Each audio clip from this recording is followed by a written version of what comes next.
ও তো আমার বন্ধু। তোর বন্ধুর গোষ্ঠী ষষ্ঠীর পূজা, তুই সামনে আসবি কিনা সেটাই বল।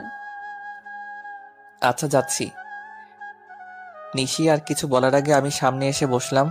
গাড়ি আপন মনে চলছে। নিশিও কোনো কথা বলছে না, আমিও কোনো কথা বলছি না। দুজনেই নীরবতা পালন করছি।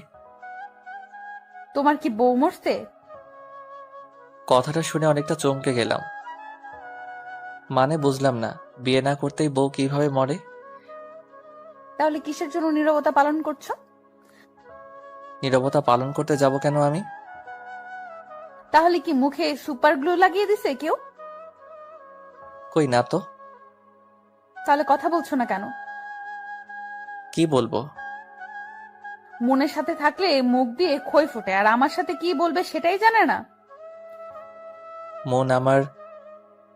জানি তোমার বন্ধু। আচ্ছা একটা কথা বলো তো, মনের সাথে কি তোমার কোনো চক্কর চলছে না তো? হারে না, কি যে বলো! আমায় দেখে কি তোমার এমন মনে হয়?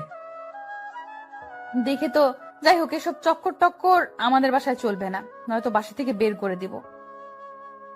আচ্ছা। নিশা আমায় নিয়ে একটা শপিং মলে আসলো।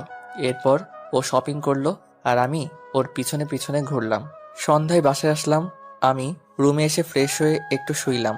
কখন যে ঘুমিয়ে গেছি বলতেই পারি না। কেউ একজন আমার মুখে কিছু দিয়ে হালকা করে সুরসুরি দিচ্ছে। আমি চোখ খুলে দেখি নিশি ওর চুল দিয়ে আমার মুখে ছোঁয়াচ্ছে। আমি হঠাৎ করে দেখে অনেকটা ভয় পেলাম। তুমি? ভয় পাইছো নাকি? একটু। কিন্তু তুমি এভাবে চুলগুলো আমার মুখে ছোঁয়াচ্ছ কেন? তাহলে খাবার নিয়ে আসলাম, এসে দেখি তুমি ঘুমিয়ে আছো, ভাবলাম তোমায় জাগাই। তো ডাকলেই তো হতো। ডাকতে ইচ্ছে করেনি তাই ডাকিনি। উঠো, খেয়ে নাও। উঠে ফ্রেশ হয়ে খেতে বসলাম। তোমরা খেয়েছো? আব্বু খেয়েছে? তুমি খাওনি? না। কেন? আমি তো তোমায় রোজ রান্না করে দিই, তাই না? হুম। তোমার কাছে কিছু চাই, দিবে? বলো, যদি পারি অবশ্যই দিব। রোজ রাতে আমায় খাওয়াই দিবে। কি বলো? আঙ্কেল জানতে পারলে সমস্যা হবে? কিছু হবে না, আমি আব্বুকে বলছি। ও আচ্ছা, ঠিক আছে। মেয়েদের চাওয়াগুলো মনে হয় এমনই অদ্ভুত। নিশিকে খাওয়াই দিলাম। জানো আমার খুব টেনশন হচ্ছে। কেন? কাল আমার রেজাল্ট। ও চিন্তা করো না, ইনশাল্লাহ ভালো হবে। তুমি বলছো ভালো হবে। হুম। আচ্ছা আমি গেলাম। নিশি চলে গেল। আমিও শুয়ে পড়লাম। পরের দিন দুপুরবেলা আঙ্কেল ফোন দিয়ে তাদের বাসায় ডাকলো। বাসায় এসে দেখি উপরতলা সবাই আসছে। কিছুই বুঝতে পারছি না। আমায় দেখে মন আমার কাছে আসলো। কই ছিলে? রুমে। কি হয়েছে? তুমি জানো না? কই না তো। নিশি রুম থেকে বের হয়ে আমাদের কাছে আসলো। এসে আমার হাত ধরে টেনে ওর রুমে নিয়ে গেল। তোমায় বলছি না ওর থেকে দূরে থাকতে? কিন্তু কেন? ও তো আমার বন্ধু।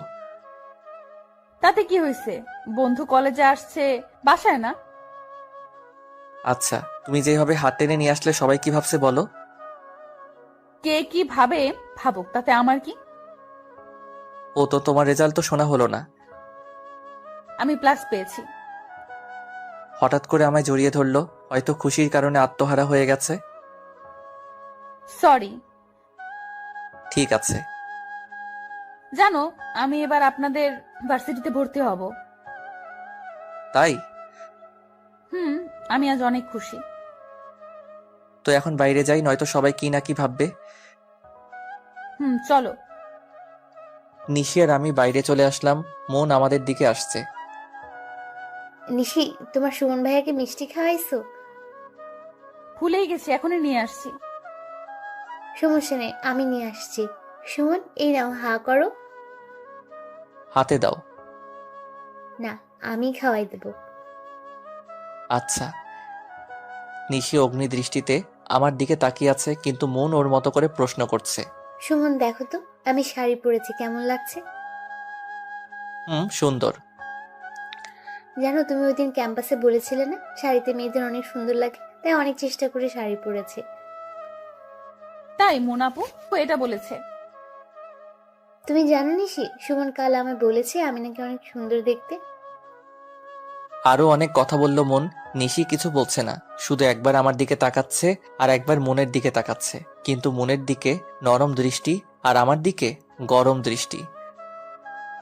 আচ্ছা আপু, তোমরা গল্প করো, আমি একটু আসছি। মন আর আমি গল্প করছি, আমার ফোনে মেসেজ আসলো। তোর আজ কি যে করব, তোর হাড় ভেঙে হসপিটালে ভর্তি করাবো। তুই আমার বাসায় থেকে মেয়েদের কিসে সুন্দর লাগে সেই ডিগ্রি নিচ্ছিস। সবাই চলে যাক আগে, তারপর তোকে দেখাচ্ছি।